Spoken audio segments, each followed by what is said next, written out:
தமிழ்நாடு நிதிநிலை அறிக்கை 2025-2026 எல்லாருக்கும் எல்லாம். வணக்கம். டாக்டர் சாந்தி, செயலாளர் சமூக சமத்துவத்திற்கான டாக்டர்கள் சங்கம்.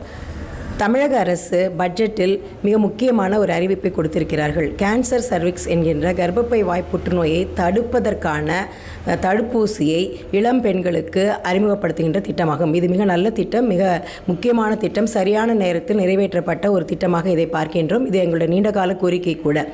ஏன் இது மிக முக்கியத்துவம் பெறுகிறது என்று பார்த்தோமேயானால், இந்தியாவில் 8 நிமிடத்திற்கு ஒரு பெண் இந்த நோயினால், கர்ப்பப்பை வாய் புற்றுநோயால் உயிரிழக்கிறார்கள். அதே நேரத்தில் இவ்வளவு மோசமான விளைவுகளை இந்த நோய் ஏற்படுத்தினாலும், இந்த நோயுடைய மிக நல்ல விஷயம் என்றால் அதை தடுப்பூசியினால் தடுக்க முடியும்.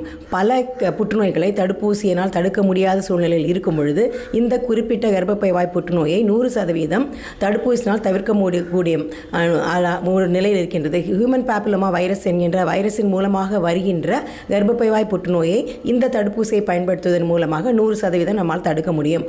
ஆகவே இதை தடுப்பூசியை போடுவதுதான் சால சிறந்தது.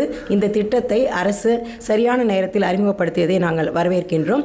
இது போன்ற திட்டத்தை சென்ற பட்ஜெட்டில் மத்திய அரசாங்கம் அறிவித்திருந்தாலும் அதை நடைமுறைப்படுத்துவதற்கு காலதாமதம் ஏற்படுகின்றது. ஆகவே அதற்காக காத்திராமல் தமிழக அரசு உடனடியாக 14 வயதுக்கு உட்பட்ட இளம் பெண்களுக்கு கர்ப்பப்பை வாய் தடுப்பூசியை போடுவதற்கான நடவடிக்கையை எடுத்திருப்பது வரவேற்கத்தக்கது, பாராட்டத்தக்கது.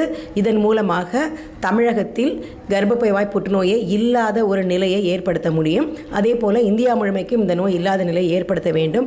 ஆஸ்திரேலியா போன்ற நாடுகளில் eradication of the cancer cervix, அதாவது இந்த மாதிரியான கர்ப்பப்பை வாய் புற்றுநோயை இல்லாத ஒரு நிலையை அடைய வேண்டும் என்ற உன்னத நிலையை நோக்கி, திட்டத்தை நோக்கி சென்று கொண்டிருக்கிறார்கள். 2030 இந்த நோயை இல்லாமல் செய்ய வேண்டும் என்று கூறி 2028 எங்களால் இந்த நோய் இல்லாத ஒரு நிலையை அடைய முடியும் என்று கூறியிருக்கிறார்கள். அது போன்ற ஒரு உன்னதமான மிக முக்கியமான திட்டத்தை தமிழக அரசாங்கம் அறிவித்திருக்கிறது. மனமாற பாராட்டுதலுக்குரியது.